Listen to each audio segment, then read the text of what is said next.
Bonsoir à tous. Bienvenue pour cette rencontre avec Olivier Manoni. On est heureux de vous accueillir ce soir. On m'a passé le message de nous excuser pour les petits couacs avant d'entrer. Donc voilà, c'est fait, on s'excuse. Je me présente rapidement, je suis Céline, je travaille pour l'association Peuple et Culture Marseille, qui est une association d'éducation populaire qui est lié à un réseau national qui réunit une quinzaine d'associations dans toute la France. Et à Marseille, on mène des projets autour de la littérature et du cinéma documentaire. Et ce soir, on a organisé la rencontre avec le soutien de l'association Coude à Coude.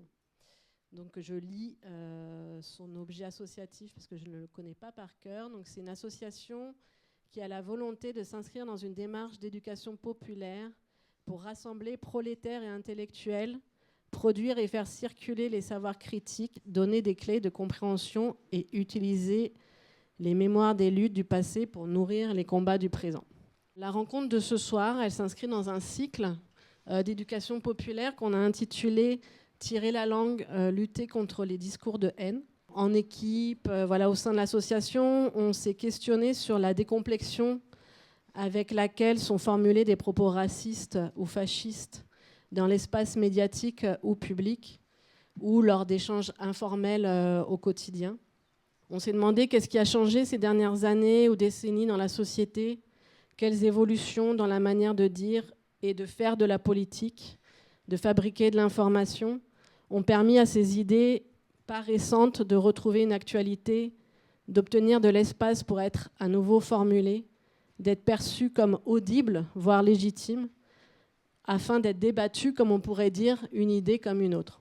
Nous nous sommes appuyés pour soutenir ces questionnements sur votre ouvrage, Olivier Manoni, donc « Coulées brunes, comment le fascisme inonde notre langue », pour accompagner ces questionnements que nous avons partagés collectivement lors d'Arpentage, donc au lycée Saint-Exupéry et au centre social Bernard Dubois. Puis hier à la librairie Transit, et ce soir avec vous. Et enfin, lors d'un ciné-débat la semaine prochaine autour du documentaire « La langue ne ment pas » de Stan Neumann, donc projection qui aura lieu le 9 avril au cinéma Le Vidéodrome. Donc, nous sommes heureux d'organiser cette rencontre avec vous ce soir et avec les lycéens volontaires du lycée Saint-Exupéry, donc qui est situé dans le 15e arrondissement de Marseille. Donc on vous remercie déjà chaleureusement pour votre curiosité et puis pour votre investissement dans l'organisation de cette rencontre. Donc on a proposé aux élèves d'être à l'initiative des questions qui seront posées ce soir à Olivier Manoni. Donc on a eu ce temps d'arpentage et plusieurs ateliers menés ensemble afin de préparer cette rencontre. Et ça a eu lieu grâce au concours de Jean-Philippe Combe, le professeur d'histoire-géographie, qui a été vraiment soutenant dans cette démarche. Donc on le remercie aussi. Je vais vous citer donc Mahacine, Angie, Céline et Louis Gabin, qui seront les animateurs de cette rencontre et qui ont échangé avec Olivier Manoni. Et il y aura un temps de questions ouverte à la salle à la fin de cet échange. Donc je présente brièvement Olivier Manoni, puis je vous laisse la parole. Donc Olivier Manoni, vous êtes traducteur d'allemand, essayiste et biographe français. Vous avez aussi bien traduit des philosophes, sociologues et historiens que des romanciers ou des poètes. Vous êtes aussi l'auteur de biographies comme celle de Günter Grass. Votre traduction de Mein Kampf dans le cadre de l'édition critique Historiser le mal, édité chez Fayard en 2021, a participé à votre renommée. Dans Traduire Hitler, édité chez Héloïse d'Ormesson en 2022, vous revenez sur la difficulté de traduire ce texte funeste et sur l'usage du langage par les nazis. Et Coulées brunes, donc publié en 2024, explore les résonances contemporaines des mécanismes de manipulation du langage que vous avez répertorié dans Traduire Hitler. Donc je crois que la première question qui vous est adressée concerne Coulées brunes. Donc bonjour Monsieur Manoni. La première question qu'on aimerait vous poser ce soir, c'est par rapport à votre livre Coulée brune, comment le fascisme inonde notre langue. Et on voudrait savoir donc pourquoi vous avez choisi ce titre et pourquoi avoir choisi une couleur.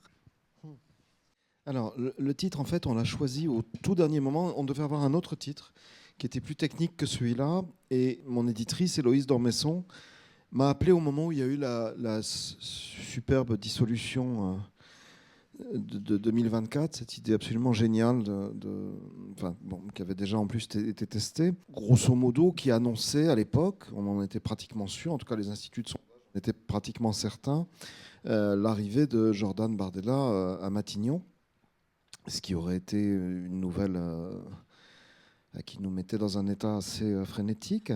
Et on s'est dit que ce titre technique, il n'était pas suffisant. Et donc au téléphone, mais ça a duré à peu près 3-4 minutes, pas beaucoup plus, Héloïse m'a dit, mais qu'est-ce que vous avez autre chose? Et en fait, je lui ai dit, voilà, on va l'appeler comme ça, la coulée brune, parce que c'est ce que je ressentais, c'est-à-dire l'arrivée d'un flot brun comme les chevilles brunes du nazisme, et un flot qui passait par le langage que j'avais déjà décelé dans mon premier bouquin, dans mon premier bouquin de cette série, Traduire Hitler, qui passait par le mot, par le dévoiement de la parole, du langage, pour instiller petit à petit dans la langue courante, dans la langue qu'on utilise tous les jours, un certain nombre de termes, d'expressions qui faisaient que le racisme, la haine de l'autre, la xénophobie, le mépris humain s'installaient petit à petit dans le langage. Voilà. Et la coulée, c'est parce que j'annonçais, à la fin de Traduire Hitler, je disais qu'on était en train de voir remonter les égouts de l'histoire et qu'on faisait comme s'il ne se passait rien. Et là, quand j'ai écrit ce livre, on était à la fois dans la campagne électorale américaine, avec les discours délirants de Donald Trump, et puis dans cette campagne pour les législatives françaises, où j'ai eu l'impression qu'on lâchait toutes les vannes. Et toutes les vannes d'une eau qui était vraiment pestilentielle. Voilà, donc c'est pour ça. Et puis on a choisi ce sous-titre, comment le fascisme inonde notre langue, parce que pour moi c'était vraiment le problème. On est face à des phénomènes de propagation d'une langue fasciste, donc pas la langue de Benito Mussolini, mais la langue fasciste au sens où l'entend l'écrivain et essayiste Umberto Eco. C'est une langue qui répond à un certain nombre de critères extrêmement précis qui sont très bien définis par Eco, qu'on retrouve aussi bien dans le discours de l'extrême droite française que dans celle de Donald Trump, dans celle d'Orban en Hongrie, de notre Nerona, pardon, c'est le surnom que lui a donné Hélène Frappa en Italie, Giorgia Meloni, et qui déferle sur nous. Mon idée étant que une inondation, ça s'arrête à un moment ou un autre, et que pour ça s'arrêter, il faut comprendre d'où vient la fuite. Voilà. Et alors, d'où vient la fuite ? La fuite, elle est multiple, malheureusement. C'est souvent comme ça. Enfin, j'aime pas la plomberie parce que quand vous bouchez un trou, ça repart ailleurs. Et là, on est exactement confronté au même problème. Il y a une volonté, hors de tout propos complotiste, il y a une volonté qui est connue. C'est-à-dire qu'à chaque fois que vous avez des régimes d'extrême droite qui s'installent, l'installation des régimes, elle est précédée par un travail de sape d'un certain nombre de personnes. La révolution nationale-socialiste en Allemagne en 1933, elle a été précédée par un énorme travail qui a été mené par des intellectuels comme Carl Schmitt, comme Niemöller, comme Nikisch, des gens comme ça, et un monsieur qui s'appelle Ernst Jünger, qu'on connaît très très bien en France et qu'on adule. Et à cette époque-là, ces gens vont faire un travail littéralement de sape, c'est-à-dire ils creusent sous la langue allemande pour démolir les barrages qui retiennent l'eau nauséabonde de l'antisémitisme et du racisme et de l'autoritarisme. Et c'est eux qui vont préparer le terrain. En France, là encore, ce n'est pas du complotisme, il suffit simplement de regarder les textes des historiens des idées. En France, ce phénomène, il commence de manière analogue pour la modernité dans les années 1980, avec des apprentis dynamiteurs qui vont eux aussi faire sauter les vannes. Dans les années 80, on a un groupe en France qui s'appelle le GRES, qui est dirigé par un monsieur qui s'appelle Alain de Benoît, et dont le but est clairement de faire remonter, comme les égouts, de faire remonter des idées qu'on croyait disparues depuis 1945. L'idée de la supériorité des races, l'idée de la nécessité de l'autorité de l'État, une autorité brutale et violente. Ça va ouvrir les portes au discours de Jean-Marie Le Pen, puis à la montée du Front National. Et quand vous regardez, pour prendre un troisième et dernier exemple, ce qui s'est passé aux États-Unis, vous avez exactement le même phénomène. Ce sont des phénomènes qui se préparent longtemps à l'avance.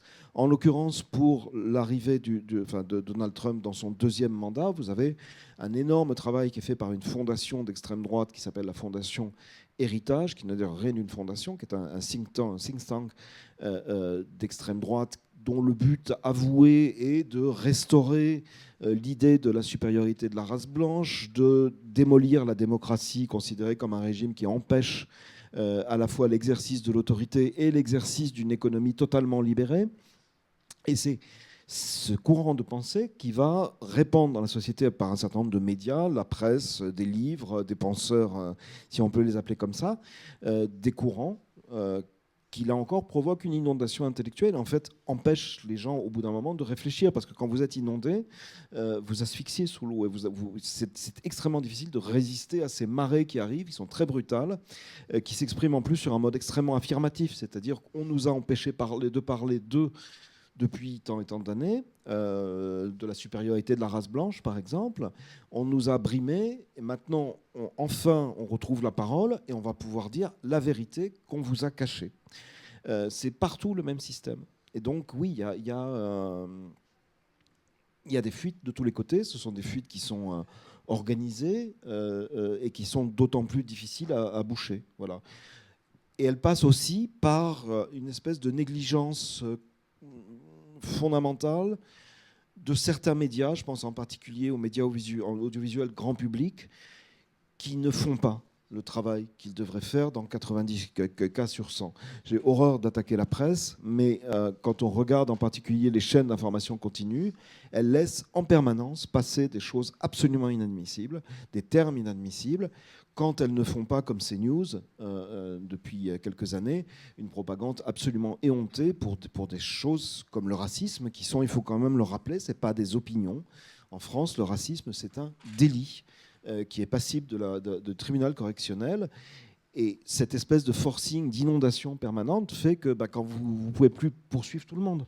Vous ne pouvez plus poursuivre autant Jean-Marie Le Pen il y a 30 ans ou 40 ans, quand il sortait une énormité raciste, il y avait un procès, il y avait des plaintes qui étaient déposées, etc.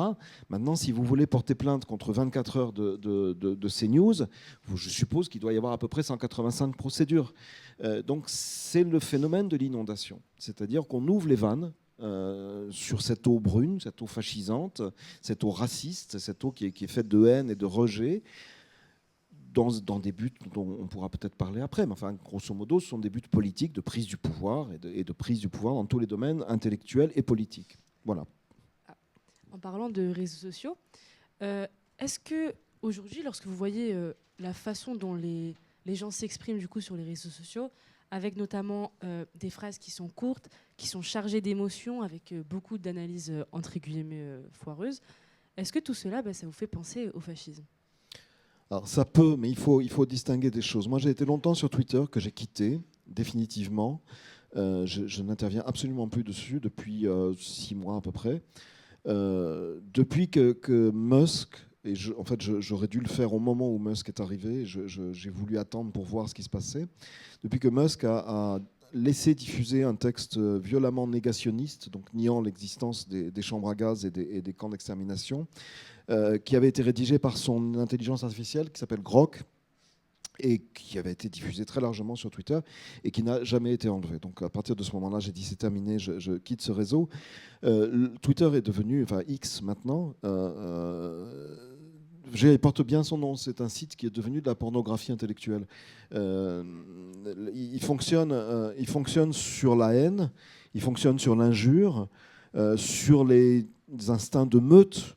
Je racontais ce matin, j'étais dans un lycée, quand j'ai participé en octobre 2024, donc juste à la sortie de mon livre, mais avant l'élection de Donald Trump, à une émission de Thomas Negaroff sur la 5. Le thème était Trump, le retour du fascisme, point d'interrogation. Et j'avais expliqué que dans le discours de campagne de Trump, il y avait des choses qui sortaient directement de Mein Kampf, que d'une manière générale, La totalité de ces discours était inspirée par des thèses autoritaristes et très clairement fascisantes au sens moderne du terme, et qu'il fallait se méfier de ce qui arrivait. Et en fait, tout ce que j'ai dit pendant cette émission, je pourrais le dire aujourd'hui, le répéter, et il n'y aurait absolument rien de faux.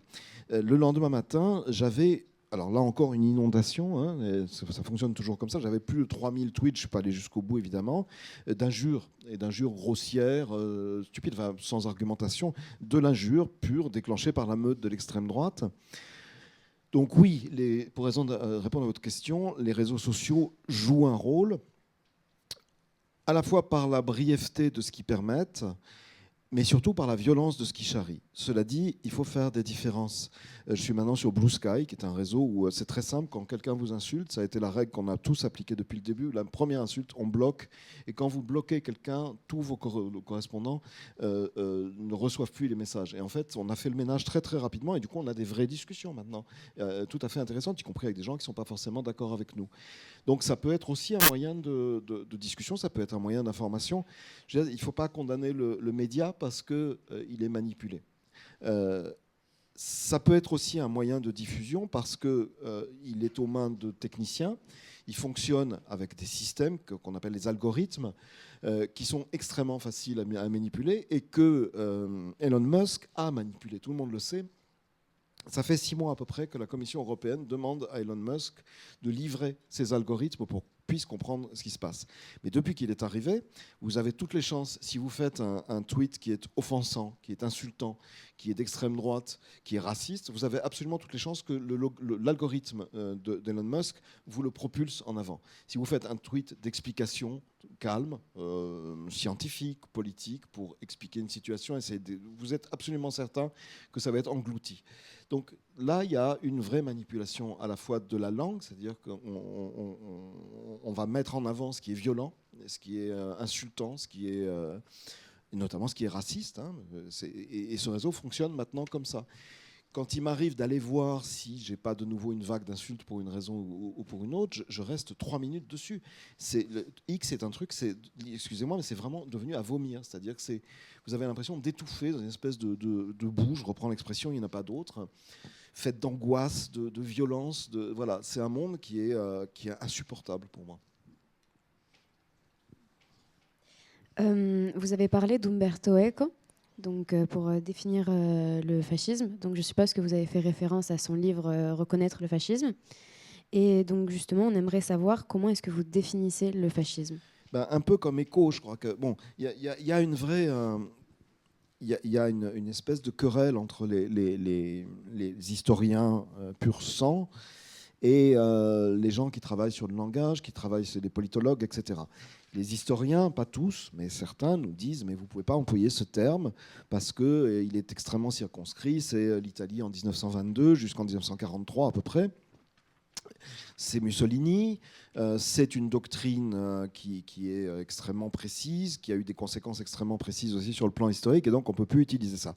Eco dit, en gros, Mussolini, en fait, il ne fait que reprendre un certain nombre de caractéristiques qui ont été les caractéristiques de l'extrême européenne des années 30, avec des variantes énormes entre le fascisme chez Franco en Espagne, le fascisme chez Salazar au Portugal, le fascisme qui s'exprime sous forme du nazisme en Allemagne. Vous avez des différences considérables. Par exemple, entre l'Italie et l'Allemagne, dans le fascisme italien, les mesures raciales et antisémites vont venir très tard et ne seront jamais au cœur du programme fasciste, qui est un programme essentiellement social et politique.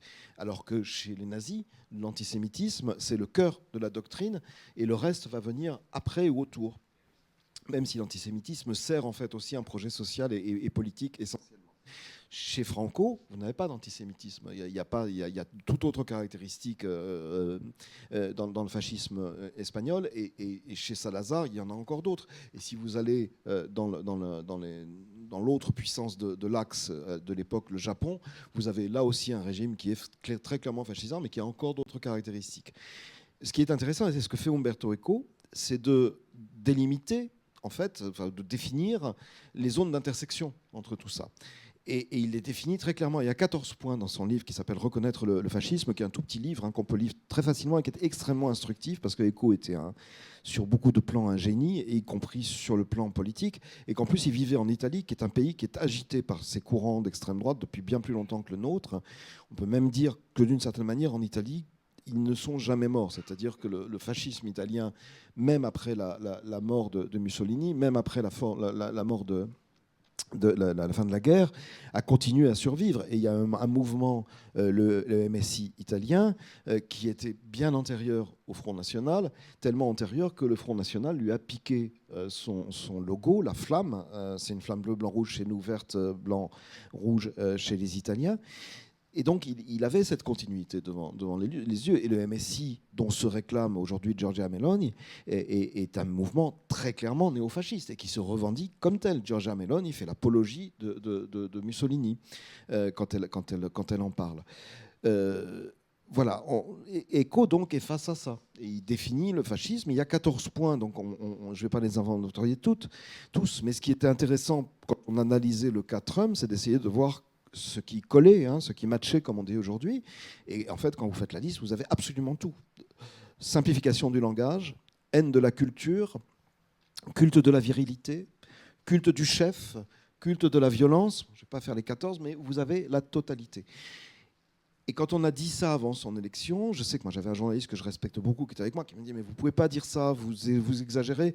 Et en fait vous jouez contre les démocrates en disant ça parce que vous exagérez tellement que voilà. Et aujourd'hui, ce même journaliste dit que les États-Unis sont en voie de fascisation accéléré. Et quand on regarde effectivement ce qui se passe, vous avez des attaques extrêmement violentes contre la démocratie, des attaques très violentes contre l'État de droit. Le culte de la guerre, quelques mois après son arrivée, il a fait changer le nom du ministère du secrétariat à la défense en secrétariat à la guerre. L'État de droit, qui est un des critères majeurs de la démocratie, il tente, depuis qu'il est arrivé, de l'abolir, par exemple en mettant le département de la justice, qui normalement est totalement indépendant du pouvoir, en le mettant à sa botte avec une juriste qui s'appelle Pam Bondi, qui est totalement inféodée à Donald Trump. Donc vous avez, à l'heure actuelle, aux États-Unis, toutes les caractéristiques virtuelles d'un pouvoir fasciste. Ça ne veut pas dire qu'on va sombrer dans le fascisme, ça veut dire qu'on essaie d'y aller.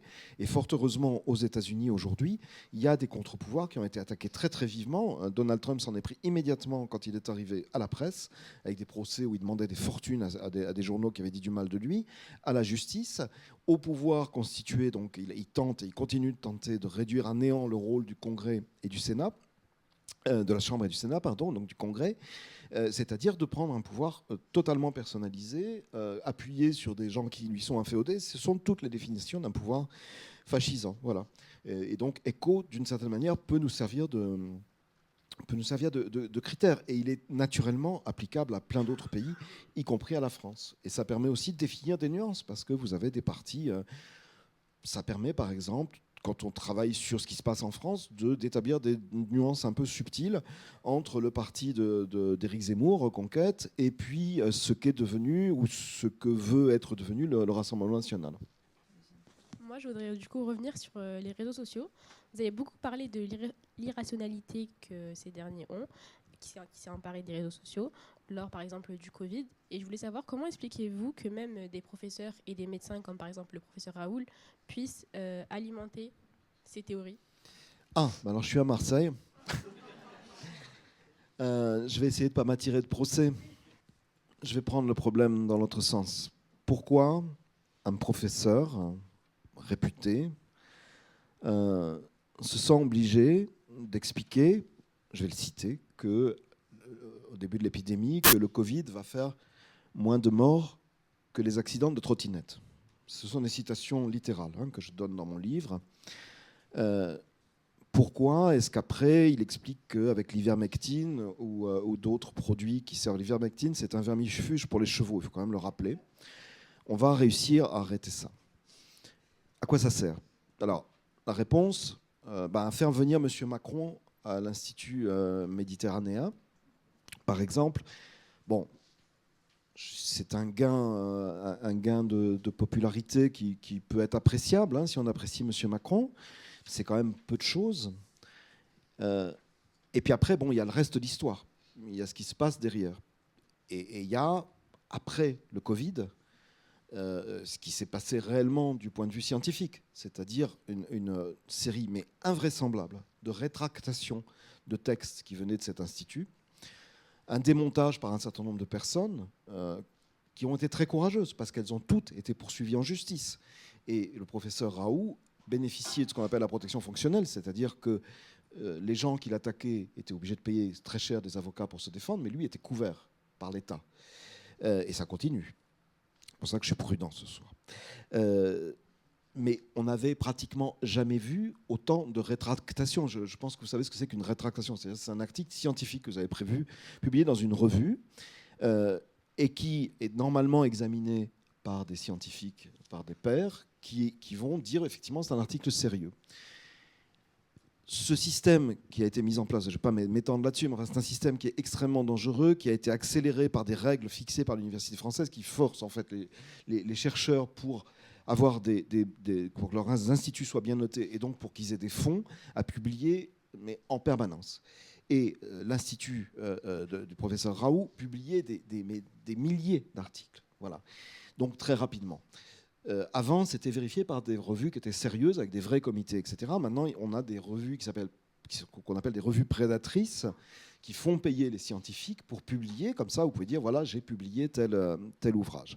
Et plus que vous publiez à déco, plus vous avez de points avec ce système. Ça fait que vous avez intérêt à affirmer que l'ivermectine soigne un Covid que personne n'est capable un virus que personne n'est capable de soigner, parce que ça va faire du buzz. C'est le système des réseaux sociaux appliqué à la science. On sait aujourd'hui ce que ça a donné. Les propos du professeur Raoult ont été repris, peut-être déformés aussi par ce qu'on a appelé les antivax, et ça a tourné au désastre total. Et en fait, c'est grâce au vaccin que le professeur Raoult, au début, a plus ou moins désavoué, et après a fini par approuver et à conseiller à son tour. C'est grâce au vaccin qu'on a arrêté cette épidémie, très clairement. Mais lui et beaucoup d'autres personnages beaucoup plus dangereux ont causé des dégâts considérables. Les réseaux sociaux ont servi à ça parce que on avait une chance, pour les gens de mon âge, c'est qu'on avait fait notre service militaire. Ça va vous paraître assez bizarre, mais, parce que ce n'est pas une période rigolote. Mais moi, j'ai vu très concrètement comment, dans un lieu clos, fermé, qui est le lieu de l'armée, lieu clos et qui fonctionne en cercle. C'est-à-dire que c'est un endroit où les gens sont plus ou moins enfermés. Quand vous êtes appelé, bon, vous pouvez sortir au bout d'un certain temps. Les premiers temps, vous êtes vraiment dans un endroit fermé. Les nouvelles sont rares parce que l'armée est peu causeuse, et vous voyez comment en fait la rumeur naît dans ce milieu clos. Le Covid, c'était un milieu du même type, c'est-à-dire que les gens étaient chez eux, enfermés, avec uniquement ces réseaux anxiogènes comme source d'information, et en fait vous pouviez balancer absolument n'importe quoi, et ça prenait une ampleur mais invraisemblable. Et il n'y a pas eu que Raoult. Je veux dire, on a eu un professeur de psychiatrie qui s'appelle Martine Vonner, qui était élue Renaissance, je crois que c'était Ensemble à l'époque, donc une élue macroniste, qui s'est mise à raconter mais absolument n'importe quoi, mais avec des choses, mais quand on relit ça aujourd'hui, on se tape la tête contre les murs. Cette femme était psychiatre, professeure de psychiatrie. Bon, elle exerce aujourd'hui en Suisse. N'y allez pas.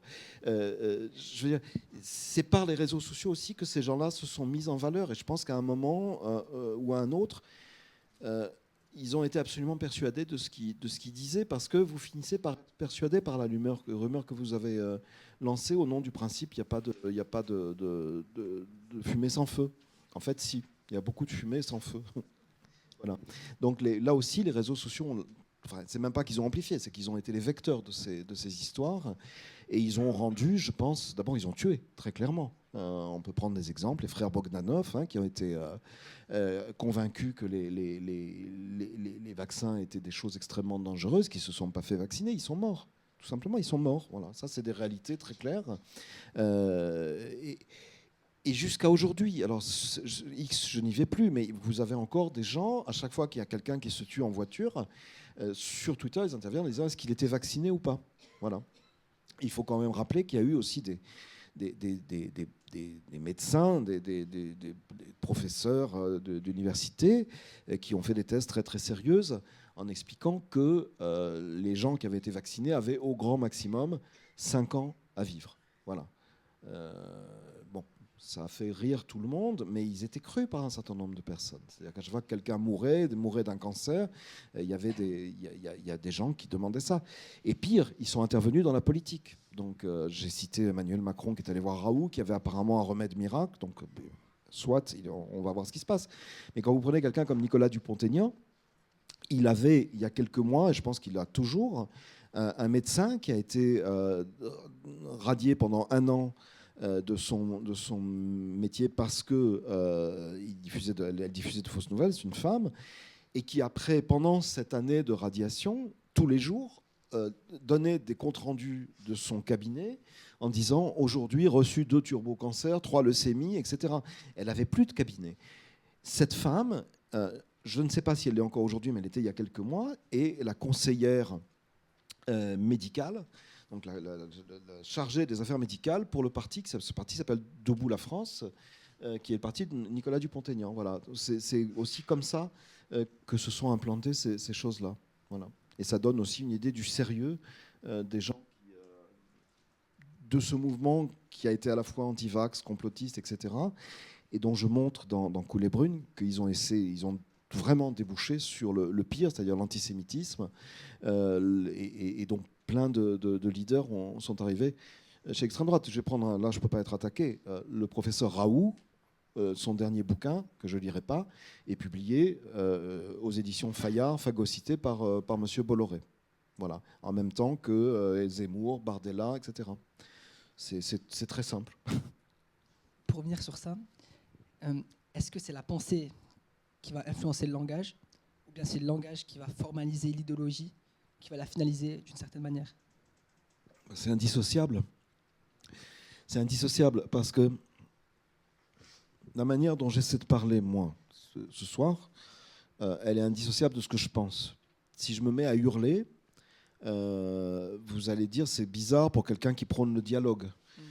Si je vous réponds, ce que je ne fais pas du tout, en vous disant mais vos questions sont complètement idiotes, ce que fait Raoult, par exemple, hein, c'est un bon exemple, c'était sa technique. Quand quelqu'un l'interrogeait, une journaliste l'interrogeait en posant des questions extrêmement sensées sur ses dires, il disait mais vous comprenez rien, vous n'êtes pas une scientifique, vous êtes nul. Et là, vous avez une adéquation parfaite. C'est-à-dire que vous choisissez la forme de discours qui va correspondre non seulement au fond de votre pensée, mais à la manière dont vous souhaitez l'imposer, c'est-à-dire à la rhétorique qui va porter votre pensée. Quand vous regardez les discours de Zemmour, c'est quelqu'un qui ne vous laisse pas répondre, jamais. Il a une technique, d'abord il parle très très vite, très rapidement. Ensuite, il coupe la parole systématiquement aux journalistes qui l'interrogent. Il a une autre technique qui est formelle, mais qui joue un rôle très très important. Il truffe ses discours de citations. Quand vous vérifiez, ce sont dans 9 cas sur 10 des citations complètement bidons, qui soit n'ont aucun rapport avec le sujet, soit sont complètement inventées, soit sont d'auteurs qui n'existent pas. Et c'est l'ensemble de tout ça qui produit le discours de Zemmour. Alors Zemmour, je le citais ce matin au lycée Thiers où j'étais, c'est quelqu'un qui va dire devant un journaliste, en France, il y a 30 000 personnes qui sont égorgées par an.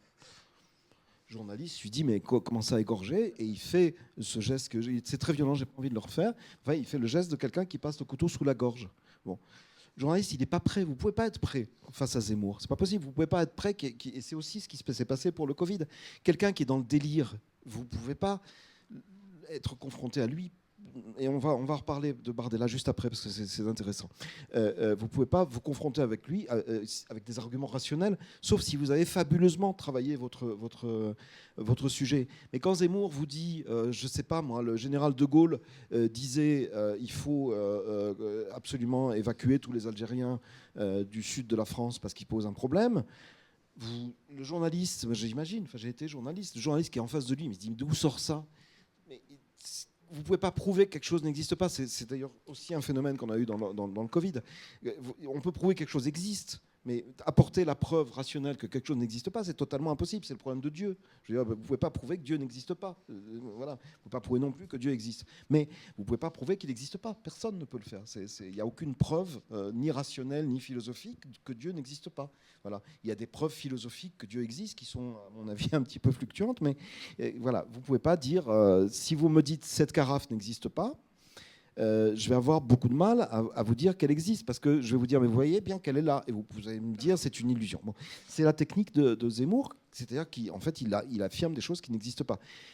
Juste pour terminer sur ce point, il n'y a pas 30 000 égorgements en France, il y a 30 000 incidents impliquant des armes blanches en France. C'est-à-dire que vous avez votre voisin qui fait du bruit, vous sortez votre opinel parce qu'il vous a insulté, il y a une plainte, le ministère de l'Intérieur enregistre ça dans les incidents avec armes blanches. Alors, bien évidemment, le voisin ne va pas égorger son... Mais ce qui intéresse Zemmour, de toute façon, ce n'est pas les chiffres, il s'en fiche complètement, c'est que si vous êtes égorgé, c'est forcément par un musulman. Voilà. Donc là, vous avez une adéquation de forme. Je reviens juste sur ce que j'ai dit sur les journalistes. De temps en temps, ils font leur travail. Il y a sur Internet, sur YouTube, un dialogue absolument extraordinaire qui révèle en fait ce problème du type de langage et la manière dont on peut s'y confronter. C'est Jordan Bardella qui est confronté avec une journaliste qui est épatante, qui s'appelle Elsa Vidal, sur une chaîne, je crois que c'est sur LCI. Ou sur BFM TV, je ne sais pas, enfin bref. Jordan Bardella parle à l'époque du cas de cette malheureuse enfant qui s'appelait Lola, qui a été découpée en morceaux par une cinglée qui est essentiellement cinglée, mais qui pour Bardella était essentiellement d'origine algérienne. Vous voyez, déjà, on est dans des réalités où le discours va jouer un rôle majeur. Et Bardella lui dit on ne peut plus supporter que ces crimes se multiplient. Elsa Vidal, qui connaît très bien ces dossiers, lui dit mais excusez-moi, monsieur Bardella, mais Bardella, pardon, juste avant, lui dit il y a un acte de violence toutes les 44 secondes en France. Et la journaliste lui dit écoutez, je ne sais pas d'où vous sortez cette statistique, mais moi je vais vous en donner une autre. Depuis 30 ans, le nombre de crimes de sang, donc de crimes d'homicide, n'a cessé de descendre. Et Bardella lui répond allez expliquer ça aux familles.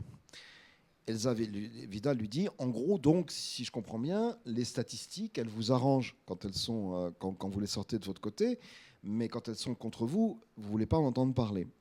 Et elle lui dit en gros, ce qui vous intéresse, c'est de faire de la récupération.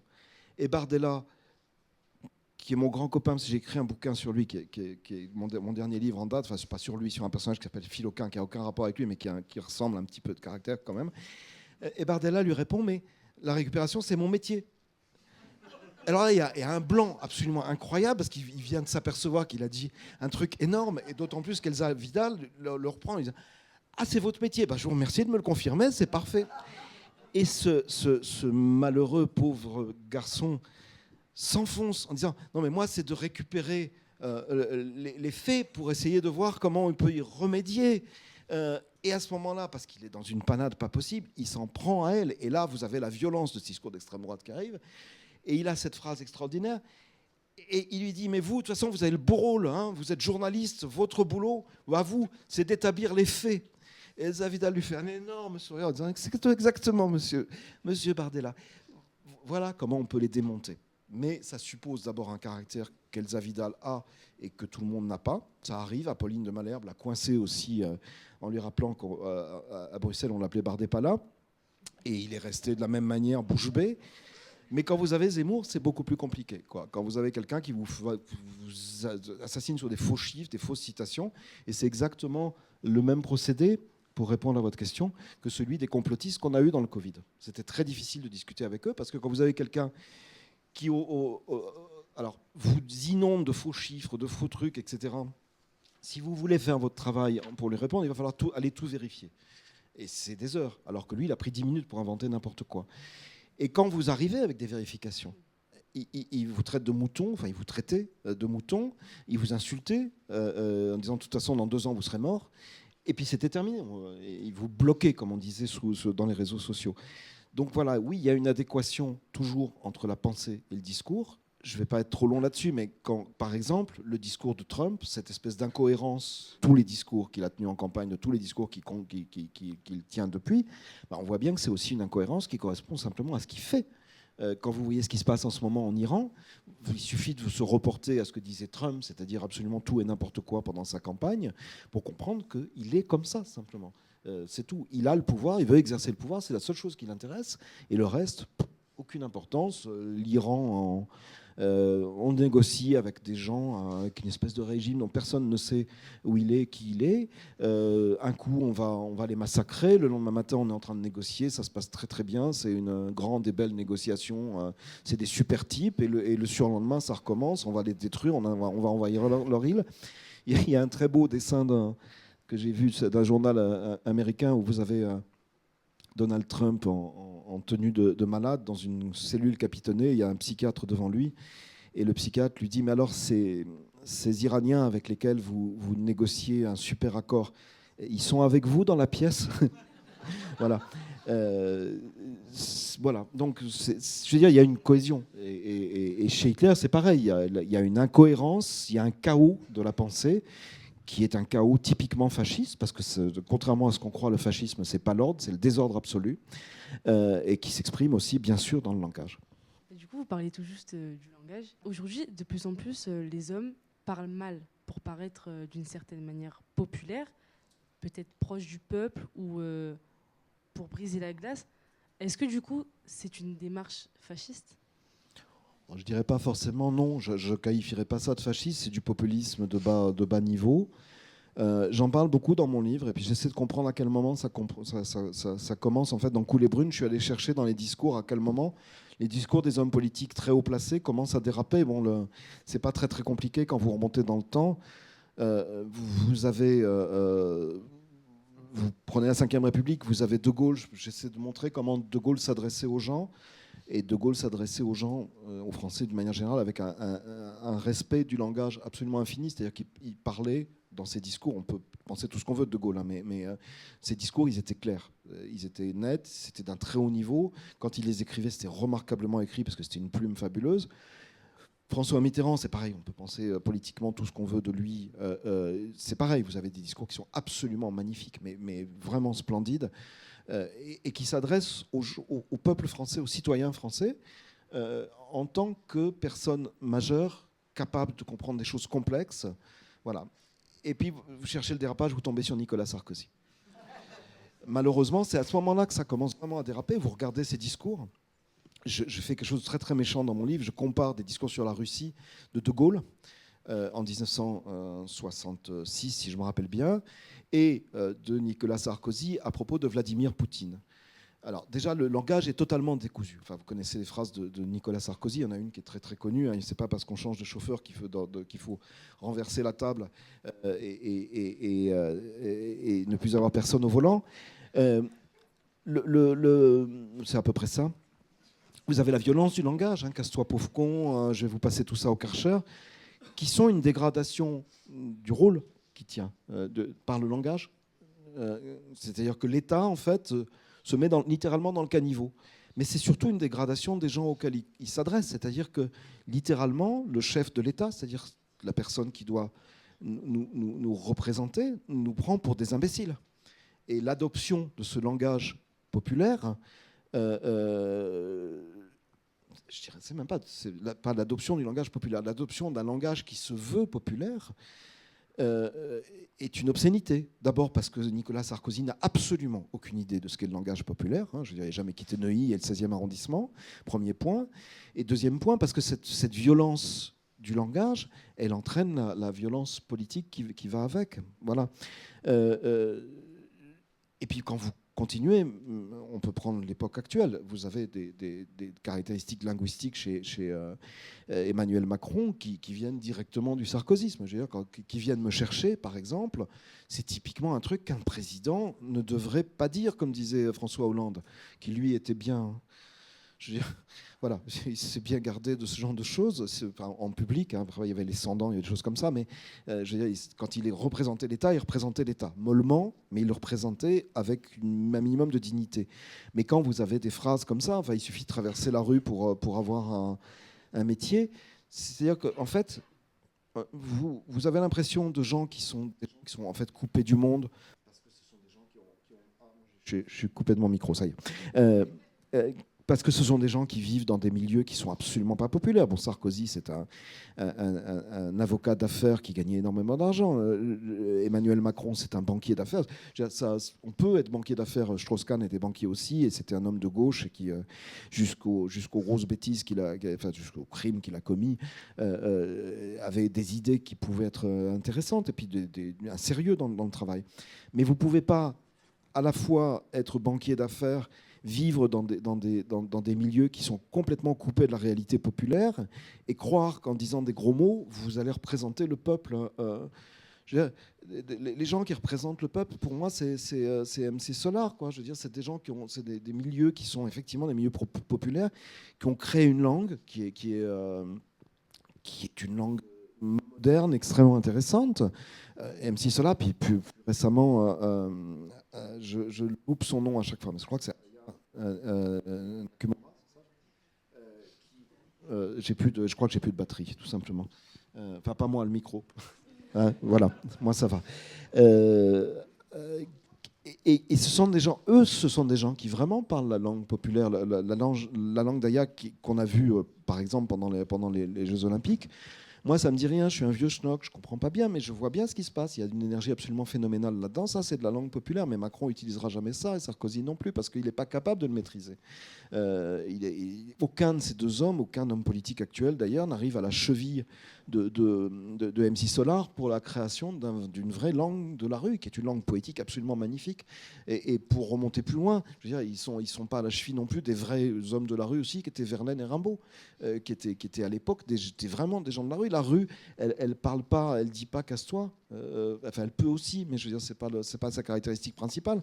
La rue, quand elle fait une manif, elle a une inventivité de slogan absolument extraordinaire. Quand vous voyez les manifestations récentes qui ont eu lieu, les panneaux sont fantastiques. Quand vous avez la rue américaine, c'est absolument génial, les panneaux qui sortent, l'inventivité qu'il y a. C'est ça la rue, et c'est pas la vulgarité de Trump, la vulgarité de Sarkozy ou celle du président Macron. Voilà. Donc c'est pour ça que je critique très violemment cette espèce de rabaissement qui consiste à la fois à rabaisser sa fonction et rabaisser les gens auxquels on s'adresse, en pensant que comme ça, ils vont mieux comprendre cette bande de veaux. Voilà, pour résumer. Alors, vous avez parlé de milieux populaires. Je pense qu'on retrouve aussi cette coulée dans nos milieux populaires. Je pense à l'essentialisation qu'on fait à des groupes sociaux. Est-ce que cela est lié au langage et qu'est-ce que nous, on peut y faire ? Il y a plein d'essentialisation en ce moment. Tous les pouvoirs autoritaires, quels qu'ils soient, et ça ne se limite pas à l'extrême droite, ont un objectif majeur, c'est de faire éclater la société. Parce que quand vous faites éclater une société en groupe, la première chose que vous faites éclater, c'est la solidarité. Donc, la technique consistant, par exemple, à dire vous êtes pauvre, effectivement, vous vivez dans des quartiers difficiles, il y a deux réponses. Soit on refait les immeubles, on recrée du tissu social, on met des associations qui vont faire du travail de lien, etc. Soit on arrive en disant, mon pauvre, vous êtes dans des immeubles, regardez dans quel état c'est à cause des Arabes, c'est à cause des Noirs, c'est à cause des étrangers. On va vous chasser tout ça, on va vous passer tout ça au Karcher et vous allez retrouver une vie paisible. Ce qui est évidemment complètement imbécile. D'abord parce que l'état des immeubles dans les quartiers dits défavorisés ne sont pas du tout dus à la population qui vit dedans, mais au fait qu'on ne s'en occupe pas depuis des décennies. Et puis parce que quand vous chassez en fait des prétendus responsables, vous ne faites que chasser vos propres responsabilités. Je veux dire, quand des immeubles sont dans un sale état, quand les ascenseurs ne marchent pas, c'est évidemment pas le fait de la population. Mais ça peut fonctionner, c'est-à-dire que c'est comme ça que Trump a fonctionné, en s'adressant à la population de ce qu'on appelle les petits blancs américains, et en disant si vous êtes si défavorisés, et ils ne le sont pas, c'est parce qu'on a donné le pouvoir aux femmes, on a promu les femmes, et c'est pour ça que vous n'avez plus de boulot, on a promu par les lois de discrimination positive, on a promu les Noirs, on a promu les Latinos, etc. Et donc, on va supprimer tout ça et vous allez retrouver vous allez retrouver en fait votre statut normal. Mais par contre, on ne traite pas le problème social. C'est-à-dire qu'on ne traite pas, quand on dit ça, quand on dit c'est de la faute d'une partie de la population, à aucun moment vous posez le problème de la véritable discrimination sociale. C'est-à-dire pourquoi est-ce qu'il y a des quartiers où on vit si mal, pourquoi on entasse les gens qui sont pauvres et pas spécialement ceux qui sont noirs, marrons, rouges, verts ou jaunes dans des quartiers, mais pourquoi est-ce que, par exemple, on va reprendre l'exemple du Covid, pourquoi est-ce que les gens qui étaient ce qu'on a appelé en première ligne, les infirmières, les gens qui faisaient le nettoyage à Paris, les gens etc., ces gens qui ont été en fait les plus exposés au Covid et qui ont été les plus atteints aussi. Hein. Le premier mort, il faut le rappeler, c'est un agent de sécurité d'un supermarché en France. Pourquoi ces gens-là sont obligés de vivre, quand ils travaillent à Paris, à 35 km, à prendre des RER qui ne fonctionnent pas, et pourquoi ils sont obligés effectivement de vivre avec des populations qui sont de plus en plus délaissées, et dans le lot évidemment les populations immigrées récentes qui sont socialement dans des situations les plus difficiles. La réponse de gauche, elle est très claire, c'est de dire il faut résoudre, enfin elle devrait être très claire si elle était, voilà, pour être claire aussi sur les réponses, c'est de dire il y a un énorme boulot à faire et on va le faire. Et c'est fait dans certaines villes. Il y a des villes qui ont résolu plein de problèmes et qui continuent à les résoudre. C'est fait par des associations extrêmement actives. J'ai eu la chance de rencontrer à Bruxelles dans un débat une dame dont le nom ne me revient pas tout de suite, je crois que ça s'appelle Saadat, son prénom, qui travaille à Banlieue Climat. Banlieue Climat, ils interviennent dans le 95. Ils font un travail phénoménal dans les cités. C'est-à-dire qu'ils prennent les jeunes, ils leur disent vous avez du boulot à faire. On va passer par l'écologie pour voir comment on peut améliorer notre habitat. Ça, c'est des choses qui fonctionnent. C'est des citoyens qui le font, c'est pas le pouvoir. Et du coup, comme ça fonctionne, ils ont aussi l'aide des mairies, l'aide des conseils généraux, etc. C'est comme ça qu'on avance, si vous voulez. Voilà. Mais pour les gens qui veulent le pouvoir pour le pouvoir, c'est beaucoup plus simple de dire vous êtes malheureux parce que votre voisin d'en face, il est noir. Parce que votre voisin d'en face, il est arabe, il n'a pas la même religion que vous. Il ne s'arrête pas, il ne fait pas ses prières le même jour que vous, il ne va pas à la messe le dimanche. Et ça donne ce qu'on a vu aux dernières élections municipales, si vous voulez, cette espèce de haine fulminante qui s'est exprimée sur CNews à partir à propos du maire de Saint-Denis qui avait dit, qui répondant à un journaliste, avait dit c'est la ville des rois, mais c'est aussi la ville du peuple. Et ces imbéciles de CNews une journaliste de BFM TV, plus exactement, qui a des problèmes de sonotone, a compris, c'est la ville des Noirs. Et CNews, naturellement, a embrayé là-dessus, mais ils ont fait 3 jours de discours haineux, mais d'une manière absolument invraisemblable, avec une terminologie qui était celle du nazisme. Enfin, il faut vraiment dire les choses comme elles étaient. On a parlé de singes, on a parlé de tribus. Michel Onfray a tenu des propos, mais immondes, comme d'habitude, à propos de ce maire. Voilà, vous résolvez strictement rien comme ça, sauf aller jusqu'au bout de la pensée. Et alors là, je vais revenir à mon premier livre et à Mein Kampf. Si vous voulez aller jusqu'au bout de cette pensée-là, et je pense que c'est la pensée d'un certain nombre de types de l'extrême droite aujourd'hui en France, il faut aller jusqu'au bout. C'est-à-dire, on libère effectivement, on pratique ce que Éric Zemmour appelle la remigration. On va chasser les gens, alors c'est très flou, c'est compliqué en France, je veux dire, parce qu'on en est à la 3e, 4e, peut-être même 5e génération maintenant, depuis la décolonisation et depuis l'arrivée des premiers travailleurs immigrés en France dans les années 50. On va prendre des gens qui sont alors sans papier, qui sont avec des papiers, mais qui ont commis des délits, etc. Et on va les mettre dehors. Si vous regardez, c'est exactement ce que disent les nazis à partir de 1933. C'est-à-dire, on a un problème qui est le problème juif. Ce ne sont évidemment pas mes propos, ce sont les propos des nazis. Et donc, on va le résoudre et on va trouver des solutions pour le résoudre. Première solution, on va les éjecter de l'université. Et vous avez à ce moment-là toute une partie de la population universitaire petit blanc, exactement ce que j'ai dit à propos de Trump tout à l'heure, qui va voir des occasions extraordinaires. C'est-à-dire que quand vous virez les doctorants juifs, qui étaient très nombreux à l'université, parce que c'était une catégorie de la population allemande qui était très cultivée, qui travaillait énormément, qui était très présente dans l'université, tout d'un coup, vous avez un appel d'air phénoménal. Et vous avez un certain nombre de personnes qui étaient doctorants, qui n'avaient pas de boulot derrière, ce qui est aujourd'hui le cas en France, par exemple, qui vont voir s'ouvrir des portes. Quand vous chassez les juifs de leurs appartements, vous pouvez offrir les appartements et toute une partie de la population dite aryenne de l'Allemagne. Et aujourd'hui, c'est la même chose. En gros, quand vous entendez le discours de ces gens-là, c'est regardez, les HLM sont occupés par des salopards qui fichent rien de la journée, qui vivent avec leurs allocations familiales, qui ont 12 enfants. Et alors là, bon, vous avez tout un délire, je veux dire, dans l'extrême droite, ils touchent 1 ou 2 millions d'euros par an pour rien faire de la journée, alors que vous êtes obligé d'aller au travail le matin, vous touchez rien du tout, et vous êtes mal logé. Et ben, chassons ces gens-là, et vous aurez l'appartement d'à côté. C'est exactement le même type de processus, quoi. Donc, et simplement, ça suppose qu'on fasse l'impasse du social. C'est-à-dire, pourquoi il y a des appartements aussi dégueulasses dans les HLM? Voilà, ça, c'est une question qui est vraiment une vraie question. Et pourquoi on fait vivre des gens à 3/4 d'heure de Paris sans se donner la peine de faire en sorte que les RER marchent et que ces gens-là, une fois sur deux, ne soient pas en retard à leur boulot et ne perdent pas leur travail, par exemple. Ça, c'est des vraies questions d'urbanisme. C'est des questions qui doivent être traitées au niveau local, mais aussi au niveau de l'État, et qui ne le fait pas ou qui ne le fait plus parce que cette question a cessé de l'intéresser, parce que cette population-là ne vote pas assez ou ne vote pas bien. Voilà. Je ne sais pas si j'ai répondu à votre question, mais j'ai une impression. Alors moi, je voudrais revenir sur l'idée du langage. Comment on fait pour lutter contre le fascisme, avec par exemple l'exemple de Bardella, qui fait une propagande massive pour les jeunes sur les réseaux sociaux pour voter pour lui? Est-ce qu'il faut plus une révolution du langage ou réapprendre à parler?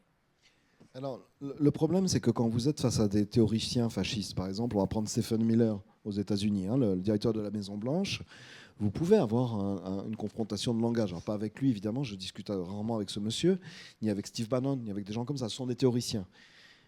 Avoir une confrontation sur le langage avec Bardella, ça tient du prodige. Il n'a aucun langage. Il n'y a rien. C'est-à-dire que dès que vous avez un journaliste sérieux ou un contradicteur sérieux qui est en face de lui, il explose en vol.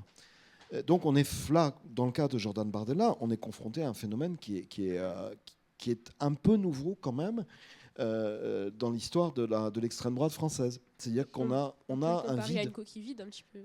Oui, tout à fait. Alors, on sait ce qui s'est passé, puisque en fait, c'est un garçon qui a été formé au media training. Vraisemblablement, ça, il y a une règle dans toutes les entreprises. Quand un patron est mauvais, il va s'entourer de gens qui sont mauvais pour surtout pas courir le risque que quelqu'un de compétent puisse lui voler sa place. Et je pense que c'est à peu près ce qui s'est passé au Rassemblement national. C'est-à-dire que Marine Le Pen, se disant « je vais maintenant me consacrer à la prochaine présidentielle », c'était avant qu'elle soit condamnée, se dit je vais chercher quelqu'un qui est comme de l'eau claire, il va gérer les affaires courantes et ça va marcher. Sauf que par un phénomène de vide séduisant, ce garçon qui n'a rigoureusement rien à dire, il fait sensation. Il fait sensation. Bon, parce que, alors moi j'aime beaucoup l'image du gendre parfait. Hein. Il est musclé, il a une gueule, mais il a absolument rigoureusement rien à dire. Je veux dire, il apprend des choses et on sait comment ça s'est passé. Je veux dire, il a été formé par quelqu'un qui fait du media training, c'est-à-dire qui forme les hommes politiques à répéter des trucs. Et ce monsieur-là, qui a dû, à mon avis, être mal payé par le Rassemblement national, a tout déballé. C'est-à-dire qu'il a expliqué que Bardella, c'est une coquille creuse, qu'il a strictement rien à dire et qu'on lui a appris par cœur tout ce qu'il dit. Ce qui explique que dès qu'il est confronté à une question qu'il met dans l'embarras, il explose. Voilà. Alors comment se confronter? Il faut travailler, ça c'est la première chose, mais de toute façon, toute personne qui s'occupe un peu de politique devrait travailler. Les journalistes, il y en a beaucoup qui travaillent énormément et qui font bien leur travail. Je pense par exemple au Fabrice Arfi de Mediapart, c'est quelqu'un qui ne parle jamais sans avoir travaillé son dossier pendant plusieurs semaines et qui donc fait un travail absolument remarquable. Par exemple sur le procès Sarkozy, ça a été le journaliste de référence parce qu'il était là tout le temps. Mais Arfi expliquait qu'il était tout seul. Et que pendant le procès Sarkozy, il n'avait jamais vu un journaliste, sauf à la fin, d'une chaîne d'information continue. Ce qui fait que les gens qui regardent ces chaînes-là n'avaient eu aucune information. Et quand le verdict est tombé, Arfi pouvait parfaitement expliquer pourquoi il était tombé, parce que c'était effectivement quelque chose de gravissime qui s'était passé, qu'on reprochait à Nicolas Sarkozy, alors que les autres ne comprenaient rien. Donc il y a le travail. Ça, c'est la première chose. Il y a l'humour, c'est ce que j'essaie de faire dans mon dernier livre, c'est-à-dire essayer de dégonfler aussi ces baudruches en se moquant d'eux. C'est compliqué, et c'est compliqué de toucher le public avec ça, parce que ce n'est pas une forme classique de la politique. Pourtant, ça devrait. Et ça touche beaucoup. Nicolas Sarkozy, je vous donne un exemple de la manière dont ça peut toucher. Nicolas Sarkozy a juré d'avoir la peau de 2 personnes, Sophie de Closette, qui était directrice de Fayard, et il l'a eu à l'aide de M. Bolloré, et il a fait en sorte que Fayard devienne ce qu'est devenu Fayard aujourd'hui, c'est la directrice de Philippe de Villiers, Jordan Bardella, Éric Zemmour et le professeur Raoult, ne l'oublions pas. Et le deuxième, c'était Olivier Nora. Et on a su par une éditrice qui s'appelle Muriel Beyer que Nicolas Sarkozy, qui a quand même présenté sa tête, pardon, c'est amusant, sa candidature à la tête et à la direction d'Hachette Livre, parce que vous savez, il lit beaucoup, donc il pense qu'il peut diriger un groupe d'édition qui est le premier en France. Il n'a pas été élu par le conseil d'administration. Nicolas Sarkozy avait décidé d'avoir la peau d'Olivier Nora, qui était le remarquable directeur des éditions Grasset. Et s'il avait décidé d'avoir sa peau, c'est parce que Olivier Nora avait publié 4 livres de Rambaud, Patrick Rambaud, qui s'appelaient les Mémoires de Nicolas Ier, et qui étaient des charges assez violentes contre Nicolas Sarkozy, où il se fichait de lui. Tant que c'était écrit, ça allait, il n'y a pas eu de problème. Mais le dernier livre, les éditions Grasset, ont publié un bandeau où on voyait Nicolas Sarkozy en peau de léopard, comme Tarzan. Et ça, Nicolas Sarkozy ne l'a pas supporté, et il a décidé d'avoir la peau d'Olivier Nora, qu'il n'a jamais eu et qu'il n'aura jamais, bien entendu, parce que je le répète, Olivier Nora est un extraordinaire éditeur auquel on ne touche pas. Et il est allé proposer son poste à Muriel Beyer, qui immédiatement est allé le raconter dans tout Paris. Donc, 1, il a raté son coup, 2, il a été ridiculisé une fois de plus. Pourquoi je vous disais tout ça? Je ne sais plus. Oui, comment lutter? Après, il faut simplement travailler. Quand vous regardez, vous avez compris que je n'ai pas un amour fou pour Emmanuel Macron, mais quand il a été confronté comment elle s'appelle, Marine Le Pen, pardon, j'oubliais presque son nom, il avait travaillé. Et c'est un type, il a énormément de défauts, mais c'est un bosseur. Tout le monde le sait. C'est quelqu'un qui dort très peu, qui travaille énormément, qui connaît ses dossiers à peu près par cœur. Qu'est-ce qui s'est passé? Il s'est retrouvé face à quelqu'un qui ne travaillait pas.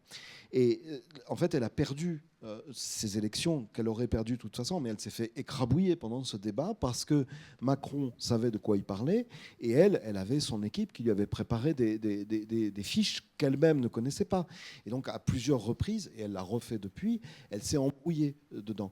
Et l'extrême droite, c'est quand même ça. À part 1 ou 2 personnes, à part quelqu'un comme Sébastien Chenu, qui lui est seul bosseur, à ma connaissance, du Rassemblement national, il est un type redoutable, parce que lui connaissait vraiment ses dossiers. Les autres, c'est ça. Ils parlent, parce qu'ils sont là pour parler, pour faire du... Voilà. C'est pour ça que je vous dis, le travail, c'est une solution. Mais ça veut dire qu'il faut que les hommes politiques deviennent sérieux. Si on veut se confronter à ces gens-là, il faut travailler sérieusement. À mon niveau, c'est ce que je fais dans mes livres. Il n'y a pas une assertion, une citation dans mes bouquins qui n'est pas la référence très exacte. Quand c'est dans un journal, il y a la date, etc. Parce que je veux que les gens puissent aller vérifier ce que je dis. Que je n'ai pas coupé quelque chose, que je n'ai pas inventé la citation comme le fait Zemmour. Voilà. Et il y a beaucoup de gens qui travaillent en ce moment comme ça. Il y a eu énormément de livres très sérieux qui sont sortis sur le Rassemblement national, qui attire toujours énormément de monde. Je pense à Frédéric Joly, je pense à Hugues Jalon, je pense à Cécile Alduy, je pense à Claire Secaille qui a fait un livre absolument essentiel sur un truc dont on n'a pas parlé, c'est l'émission de Cyril Hanouna. Son livre s'appelle « Touche pas à mon peuple » et c'est publié au Seuil et c'est un livre absolument remarquable, mais c'est tout petit, mais c'est travaillé. Je veux dire, c'est des gens qui passent des heures à visionner, à essayer de comprendre ce qui se passe et à donner des explications. C'est comme ça qu'on arrivera à les refouler, comme ça d'une part, et d'autre part en faisant ce travail dont je parlais, ce travail social, c'est-à-dire se débrouiller pour que les gens qui votent aujourd'hui pour le Front National, qui ne sont pas forcément des gens racistes, etc., ni des gens qui veulent une dictature, qui disent simplement on est dans une situation qui ne nous plaît pas, et comme ils le disent, on n'a jamais essayé, on n'avait jamais essayé Hitler non plus, hein, je dis ça entre parenthèses, peut-être que ces gens-là vont nous sauver de la mouise, quoi. Je veux dire, comme ils jouent au loto en espérant que ça va fonctionner. C'est comme ça c'est à ces gens-là qu'il faut parler. Et la seule manière de parler, c'est de faire ce travail. Quand on est maire, quand on est élu municipal, c'est d'aller faire ce travail. Et ça fonctionne. Je veux dire, le Front National, le Rassemblement National a beaucoup monté à Marseille. Il n'empêche qu'ils ont de nouveau perdu cette élection dont on les donnait largement gagnants. Donc ce travail-là, à un moment, il paye, et je pense qu'il payera de plus en plus. Voilà, simplement, ça va nous demander la même énergie, pour reprendre la comparaison tout à l'heure, que celle qu'on est obligé de dégager pour répondre à un complotiste. Voilà. Mais on a pu voir que, comme vous avez dit, l'extrême droite est vraiment beaucoup montée à Marseille, et plus particulièrement en France, depuis par exemple la dissolution de l'Assemblée nationale. Donc pensez-vous que le fait de travailler la langue pour l'extrême droite, et la droite en particulier également, est-ce que ça rimerait avec la montée croissante de l'extrême droite? Je ne comprends pas bien votre question. Est-ce que le fait de comme vous avez dit que Marine Le Pen, par exemple, ne travaille pas ses interviews ou directement ses rencontres, est-ce que vous pensez que si véritablement elle travaillait, elle pourrait, par exemple, gagner les élections ou autre? Je suis incapable de vous le dire. C'est pas dans leur nature. Ce sont des gens qui travaillent une seule chose, c'est leur expression. C'est la création de formules toutes faites. Quand vous entendez leur discours, en fait, c'est toujours la même chose. Et c'est toujours la même chose qui revient depuis 40 ans. C'est toujours le même discours. Vous pouvez prendre n'importe quel sujet. Vous allez parler de la fabrication des glaces aux fraises et des problèmes qu'on a eu d'approvisionnement parce que les fraises italiennes n'arrivent plus. Elle va vous dire, mais vous voyez, vous posez un problème très très grave. L'Italie est extrêmement occupée à ses frontières avec le problème de l'immigration. Et il est bien évident que dans ces cas-là, si vous voulez, vous avez énormément de mal à cultiver les fraises correctement. Vous n'avez plus d'argent pour alimenter ces circuits. Et donc le fait, en fait qu'il y ait une immigration très très forte en Italie vous empêche d'avoir des glaces aux fraises correctes en France. Mais vous pouvez poser n'importe quelle question. Posez une question sur la plomberie, ça va être la même chose. Ah oui, mais il n'y a plus de plombiers parce que les plombiers français ont été débordés par, alors ça peut être n'importe quoi, les plombiers algériens ou les plombiers polonais, vous savez, on en a parlé à un moment. Donc c'est la faute de l'Europe. Il y a une fuite dans votre baignoire à cause d'Ursula Leyen et de la Commission européenne. Bon, et en plus ça change tout le temps. C'est-à-dire que là, ils sont en train de s'engueuler en ce moment. Il y a 3 maires dans celui de Carcassonne qui sont arrivés. La première chose qu'ils ont faite, ça a été de décrocher le drapeau européen. Bardella a dit c'est bien, mais Marine Le Pen dit c'est pas bien. Parce que nous, on n'est plus anti-européens. On était il y a 2 ans, mais maintenant, ce n'est plus le cas. Donc voilà. Et en fait, voilà. S'ils se mettaient à travailler, ils auraient une vraie doctrine. Ils n'ont aucune doctrine. Entre Bardella, qui est un type qui est tout à fait prêt à s'allier avec la droite, et Marine Le Pen, qui a toujours eu des préoccupations dites sociales, hein, mais ça ne veut pas dire qu'elle est à gauche, mais je veux dire qui considère que la question sociale est une question qui doit se traiter, alors que Bardella, s'il arrivait au pouvoir demain, la première chose qu'il ferait, ça serait de convoquer une MEDEF pour savoir ce qu'ils veulent. Là, il y a des dissensions. Voilà. Et donc, en fait, ils ne peuvent pas, en l'état actuel des choses, avoir un discours. Vous allez me dire, c'est la même chose au Parti socialiste en ce moment. Oui, mais il y a des gens qui font de la politique vraiment, et donc qui s'engueulent sur des faits. Ce qu'on sait sur le Front National, il faut lire le Canard enchaîné pour le savoir. Il faut savoir, les dissensions internes, c'est le Canard enchaîné, ou c'est Le Monde parfois, qui arrive à les avoir. Au Parti socialiste, c'est clair, ils s'engueulent toute la journée, donc depuis 20 ans. On le sait, parce que ces gens-là font encore de la politique, et ils ne sont pas sur des formules. La formule fixe, c'est la caractéristique principale du populisme, quel qu'il soit. Et c'est à ça que vous le reconnaissez. Et derrière la formule fixe, il peut y avoir un travail, ou juste un travail sur le langage.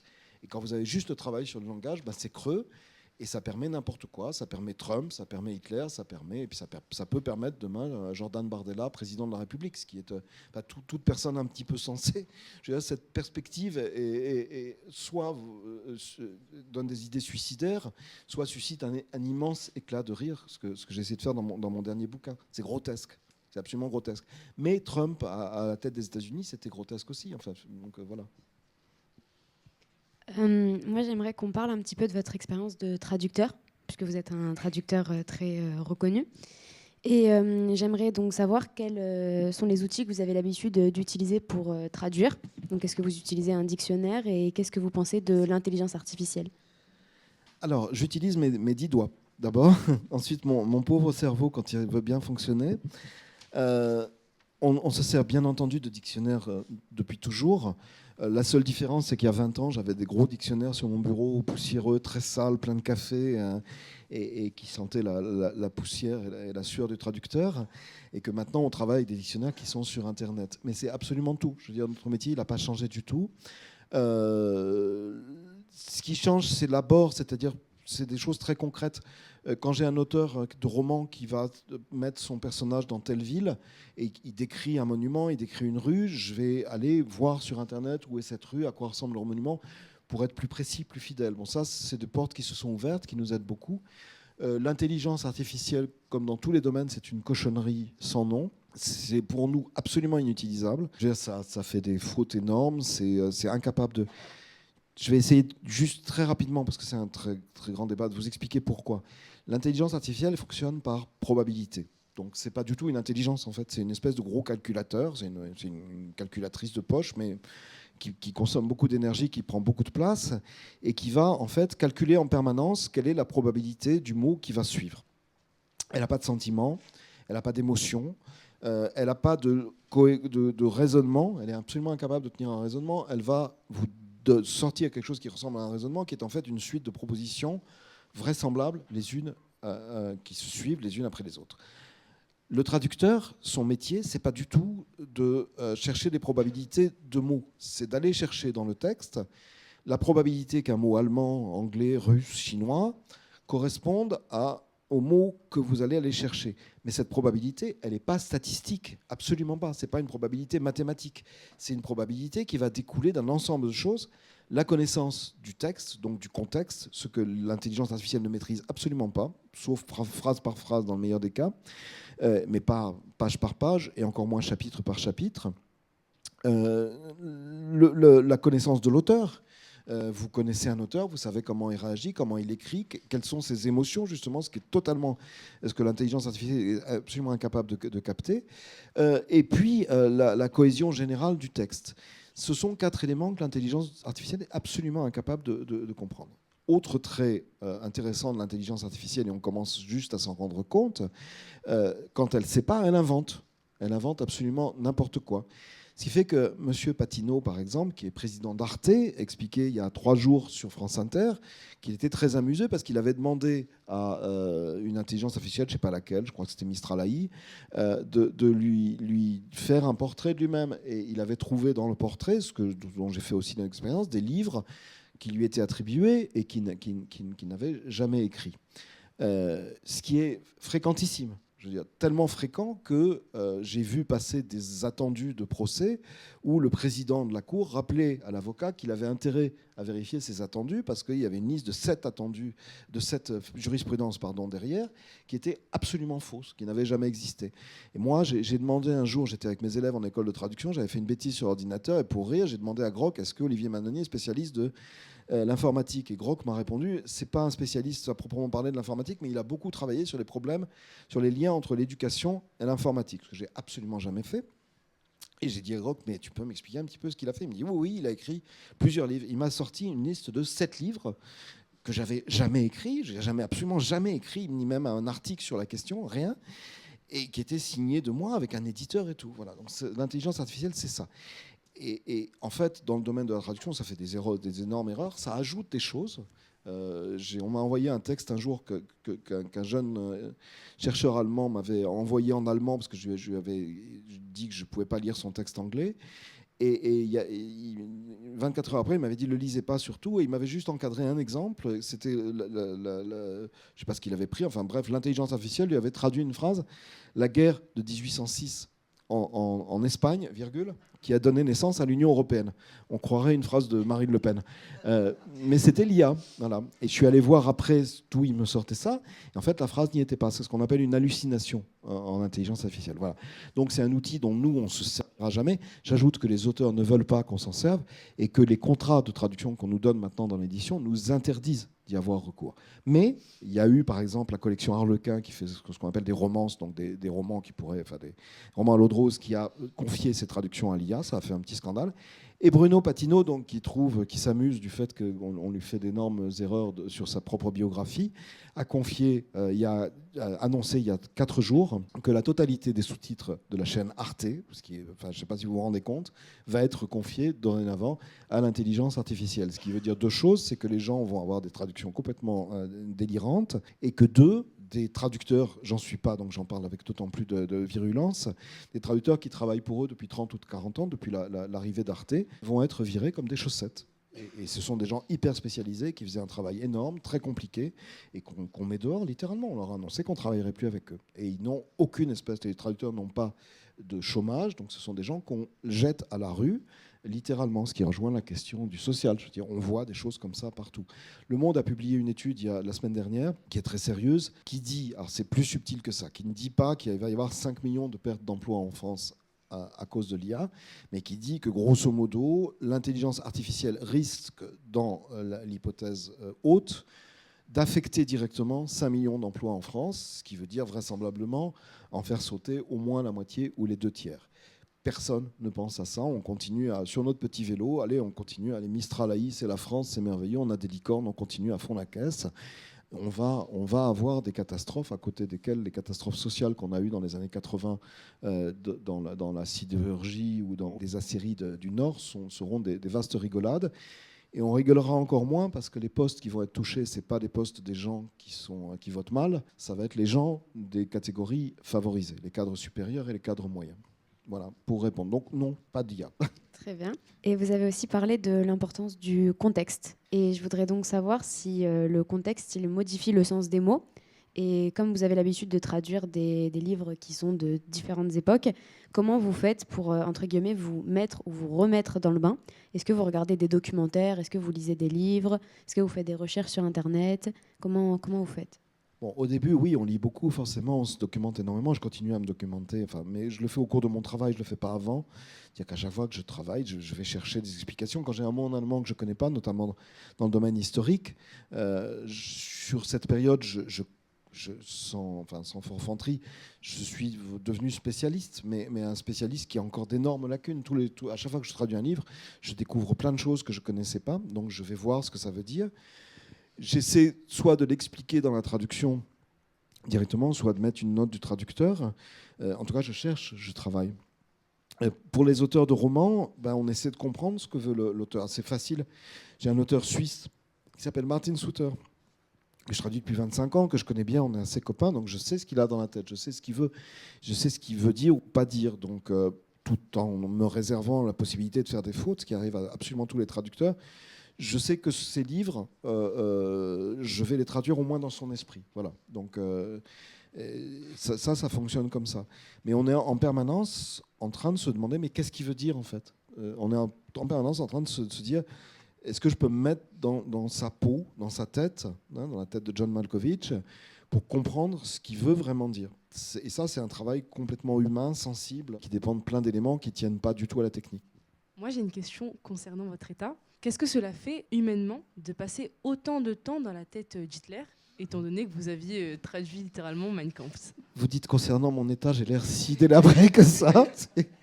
L'expression est horrible. Non, mais je la prends comme telle. Oui, alors, il y a des... c'est comme pour le Covid, il y a des vaccins. Je sais par expérience, je vais vous raconter vite une petite histoire. Je suis parti un jour...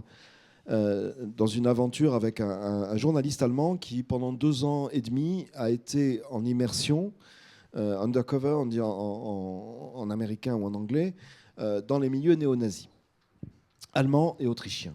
C'est-à-dire qu'il s'est mêlé à eux, il a adhéré à leur mouvement et il a filmé avec des caméras cachées, ce qui est un truc d'abord très compliqué techniquement, extrêmement dangereux. S'il était découvert, il risquait vraisemblablement soit d'être salement passé à tabac, soit d'être liquidé et balancé dans la Baltique. Donc voilà. Mais il a fait un reportage qui était extraordinaire. Et après, j'ai travaillé avec lui. Les éditions Lattès m'ont demandé de travailler avec lui pour faire un livre. Il n'était pas du tout écrivain, c'était un remarquable journaliste, mais bon, il n'était pas capable de faire un bouquin. On a fait le livre ensemble. C'est-à-dire que je l'ai fait avec lui et puis je l'ai traduit en français au fur et à mesure que je le faisais avec lui. Puis après, on est parti ensemble en voyage parce qu'il voulait faire un autre livre. Et je savais que cette expérience qu'il avait vécue, il avait vraiment esquinté. Alors pour le coup, on pouvait parler de son état. Et il ne le savait pas encore. Et on est partis en fait en Tchéquie tous les deux, en voiture, avec ma voiture. Et je remarquais que quand on passait dans une ville, il me disait, regarde, t'as vu ce type là? C'en est un. Je dis, c'est quoi? C'est un nazi. On est arrivé à Prague. Il voit passer un punk, un vrai punk, vous savez, avec la crête d'Iroquois, orange. Il me dit, c'est un nazi. Je lui dis, Michael, c'est pas un nazi, c'est un punk, ça. C'est tout sauf des nazis. Mais ouais, enfin quand même. Voilà. Et on arrive à la frontière. On est arrivé avant d'arriver à Prague, on est arrivé à la frontière tchèque. Et on s'est dit, on va manger là, parce qu'en Tchéquie, c'était en 1990, donc ça, le mur venait de tomber, la Tchéquie venait de se libérer aussi, enfin c'était la fin du rideau de fer, mais on savait à peu près le pays était encore dans un état de pauvreté absolument épouvantable. On s'est dit, on fait un dernier bon repas, et donc on s'arrête dans une petite ville de Bavière pour manger quelque chose de sympa. Il ouvre la porte et il la referme tout de suite. Il me dit, Olivier, ils sont là. Je dis, écoute, Michael, ça suffit, ça va, arrête. Bon, j'ouvre la porte, 70 crânes rasés, un drapeau à croix gammée au fond du truc. Je reviens dans les films d'horreur, quoi, le truc épouvantable. Mais bon, je ne sais pas ce qui s'était passé dans sa tête. Il m'avait amené manger dans la ville où on fêtait l'anniversaire de la mort de Rudolf Hess. Il fallait quand même le faire. Est-ce qu'il l'a fait consciemment ou pas ? Je pense qu'il l'avait fait inconsciemment, c'est-à-dire qu'en fait, il les cherchait. Et lui, il était complètement dézingué, mais il a compris après. Il travaille dans la danse maintenant. Donc il y a ce risque-là de voir des nazis partout. Et ça, je sais que c'est très dangereux. Et les historiens le savent. Il y en a qui sont devenus complètement fous. Je veux dire, il y a des historiens qui ont basculé de l'autre côté, et avec des phénomènes vraiment tout à fait... Il y a un article dans Le Monde, c'est quelqu'un que je connais un petit peu, j'ai participé à des émissions avec lui, Jean-Yves Camus, qui est un spécialiste du Rassemblement national. Moi, la dernière émission de télévision que j'ai faite avec lui, je me dis, mais qu'est-ce qu'il raconte ? Où il est ? Qu'est-ce qu'il fait ? Et vous avez une page dans Le Monde qui est intitulée Jean-Yves Camus, plus quel est le titre exact, mais enfin l'homme qui est soupçonné d'être passé de l'autre côté. Parce qu'effectivement, je veux dire, qu'est-ce qu'il dit, quoi ? Et c'est quelqu'un qui, à force de côtoyer ces gens-là, s'est dit, je ne sais pas ce qu'il s'est dit, mais il intègre une espèce de normalité. Enfin, c'est quelqu'un qui vous dit, Marine Le Pen n'est pas d'extrême droite. Donc on peut devenir fou. Et puis d'un autre côté, il faut quand même garder aussi des capacités de réaction et de dire... Là, ces mots-là, ils sortent de Mein Kampf, c'est du nazisme. Quand Trump parle de contamination du mot américain, c'est pompé dans Mein Kampf. Quand il parle de vermine, quand il dit qu'il faut vote out ses adversaires politiques, c'est du nazisme pur, c'est les mots d'Hitler. Et alors, c'est évidemment pas lui qui les a lus, il n'a jamais rien lu à part l'oncle Picsou, mais il y a des gens autour de lui qui lui suggèrent ces trucs. Il y a Stephen Miller, il y a Bannon, il y a plein de gens comme ça. Et donc là, il faut faire attention, c'est-à-dire qu'il faut, tout en sachant qu'on est vacciné, qu'on se croit vacciné, quand on voit les agents pathogènes qui arrivent, il faut au moins savoir les reconnaître. Et en ce moment, on est vraiment en plein dedans, c'était le sujet de mon deuxième livre. Et voilà, donc... Et dans quel état on est ? Moi, quand j'ai traduit Hitler, d'abord, je faisais beaucoup d'autres choses, heureusement, mais c'est surtout une fatigue intellectuelle, quoi. Vous savez, quand on dit « il me fatigue », voilà, c'est ce qui est un terme corse, d'où je viens, il me fatigue. C'est-à-dire, vraiment, j'en ai plein le dos de l'entendre délirer, quoi. Voilà, ça suffit avec ces histoires. C'était plutôt ça, quoi. Puis cette langue me fatiguait, ce travail me fatiguait. J'étais très content quand ça s'est arrêté, mais j'étais très content de l'avoir fait aussi. Et voilà. Pour revenir sur votre histoire d'avoir vu des nazis, est-ce que vous voyez des nazis partout du fait de votre traduction ? J'essaie de faire très attention. C'est-à-dire, par exemple, je ne vais pas vous dire que le Rassemblement national est un mouvement nazi. Parce que je pense que ce n'est plus le cas. Le Pen, oui, Le Pen père. C'était un type qui était de la trempe disons, on va dire, d'un Göring, dans la vulgarité, dans la brutalité, dans la pensée raciste. Enfin, c'est quelqu'un qui développait ouvertement une pensée raciste, qui disait qu'il y avait une hiérarchie des races. Je veux dire, c'est des trucs que vous ne pouvez rien faire, qui étaient ouvertement antisémites. Bon. Aujourd'hui, les thèses que défend le Rassemblement national, c'est plus celle-là. Mais quand vous allez voir ce que fait, par exemple, l'organe de presse Street Press, qui fait un travail phénoménal à chaque élection, quand vous allez voir ce que leurs militants publient sur leur compte Facebook, sur leur compte Twitter, etc., vous avez de sacrées surprises. Là, vous pouvez dire qu'effectivement, ils ont chez eux des gens qui continuent à prôner les idées nazies. Et c'est pas qu'on les voit, c'est que quelqu'un vous dit ça grouille de juifs ici. Faut pas être sorcier pour vous dire que c'est au moins quelqu'un qui est sensible aux idées nazies, quoi. C'est pas compliqué à dire. Donc, il faut garder cette possibilité. Mais évidemment, je peux pas. D'abord, j'aurai un procès et je pense qu'elle le gagnerait. Je peux pas vous dire qu'aujourd'hui, ni Marine Bardella, ni Jordan Le Pen, diffusent des idées qui relèvent du nazisme. Mais par contre, le fond du parti n'a pas changé. Voilà. C'est très très clair. C'est une personne passionnée par votre métier, ça se voit, ça s'entend. Qu'est-ce qui vous a poussé initialement à traduire Mein Kampf ? C'est mon métier. C'est tout, c'est mon métier, c'est ce que je fais, c'est ce que je sais faire.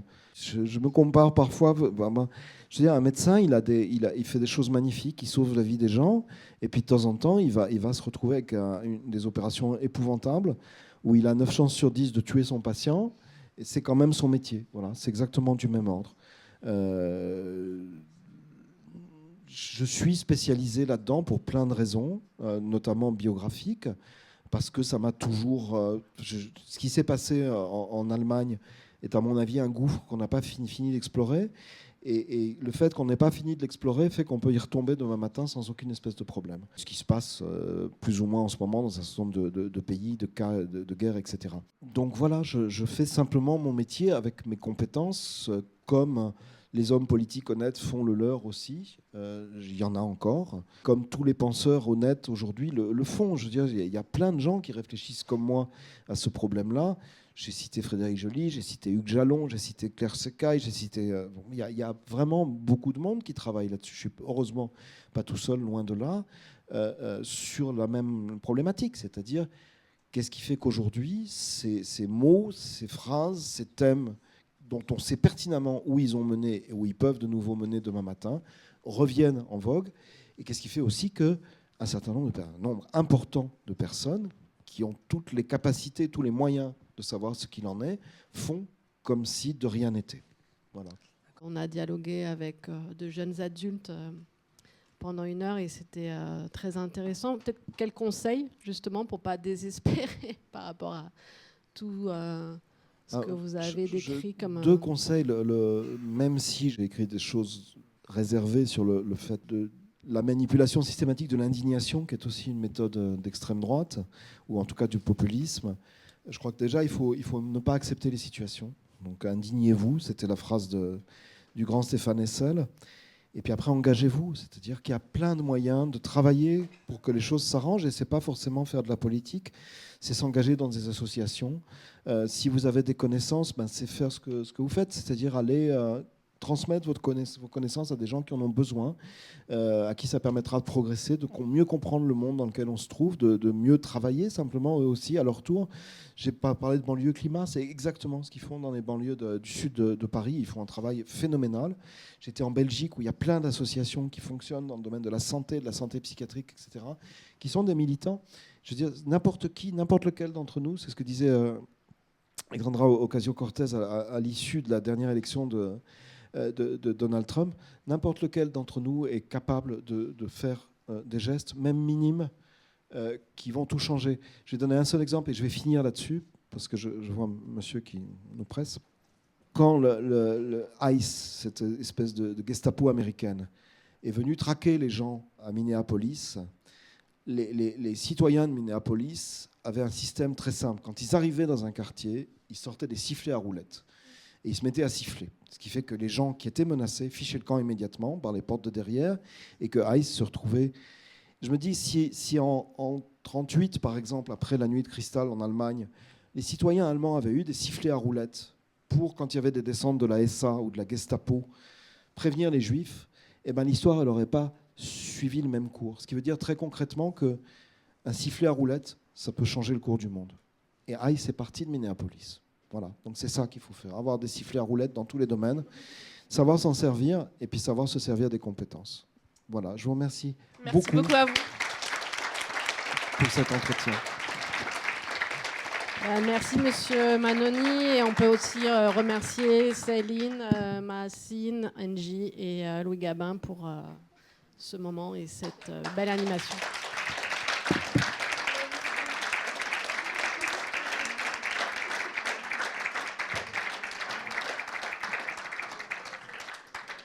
Merci aussi à Marseille qui m'a accueilli pendant 48 heures. Ça a été d'une intensité absolument extraordinaire, mais vous avez une ville fabuleuse. Voilà.